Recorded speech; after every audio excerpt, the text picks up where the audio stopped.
ஆனா இவ்வளவு சொல்றேன்ல, ஆனா நானுமே கடைசியில ஒரு இடத்துல கை தட்டிட்டு, படம் நல்லா இருக்கோ அப்படின்ற ஒரு கேள்வி எனக்குள்ள வந்துருச்சு. ஏன்னா கடைசியில அந்த மிடில் கிளாஸ்ன்ற ஒரு மந்திரத்த போட்டு நம்மள ஏமாத்தி விட்டுறாங்க. இந்த விஷால் சொல்லுவார்ல, டேய் நானும் மதுரைக்காரன் தான்டா, அந்த மாதிரிதான் படத்துல அந்த சீன் வரும்போது நம்ம எல்லாரும் ஏய் நானும் நானும் மிடில் கிளாஸ் தான்டா, நானும் மிடில் கிளாஸ் தான்டா அப்படின்னு. அதாவது மிடில் கிளாஸ் மக்களோட உள்ளுக்குள்ள இருக்கக்கூடிய அந்த ஆதங்கம், கோவத்தெல்லாம் வந்து ரியல் லைஃப்ல வந்து வெளிப்படுத்த முடியாது. அத ஸ்கிரீன்ல பார்க்கும்போது நம்ம எக்ஸைட் ஆவோம்ல. நம்மள ஒருத்தன் ஸ்கிரீன்ல பண்றான்டா அப்படின்னு.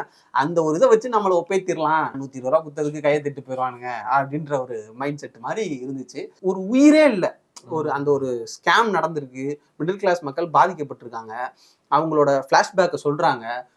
ஓ, இது பிளாஷ்பேக். ஃபிளாஷ்பேக். நம்ம கலாய்ச்சிருவோன்ட்டு தான் படத்துக்குள்ளேயே அவங்களே கலாய்ச்சிக்கிட்டு பாத்தீங்களா? ஒரு இன்ஃபர்மேஷனை கொடுத்துக்கிட்டே இருக்கிறாங்க. படம் ஆரம்பத்துல இருந்து கடைசி வரைக்கும் நொச இந்த தொறுன்னு மழை பெஞ்சுனே இருக்கும்ல, தூரினே இருக்கலாம், அந்த மாதிரி பேசிக்கிட்டே இருக்கிறாங்க. சரி, இடையில கேப் கிடைக்கும் போது நம்ம நெல்சனோட வாய்ஸ் ஓவர், அது தேவையா அப்படின்னு நினைக்கும் போதே அதை ஓவர்லாப் பண்ற மாதிரி கேரக்டர்ஸோட டைலாக் வரும். ஒண்ணும் புரியாது, இவர் என்ன பேசுறாரு புரியாது, அவர் என்ன பேசுறாரு புரியாது. இதுல பார்த்தாவது ஜிவி வேற பேக்ரவுண்ட் ஸ்கோரை போட்டு ஏத்தி விட்டுறாப்ல. அங்கேயும் ஒன்றும் புரிய மாட்டேங்குது. நான் பார்த்த தேட்டர்ல பிரச்சனையா, இல்லை என் மண்டகோளாரா, இல்லை நாங்க மக்கு பிளாஸ்திரியா, அவங்க எடுத்தவங்க பிரில்லியண்டா, என்ன இளவுனே ஒன்றும் புரியல.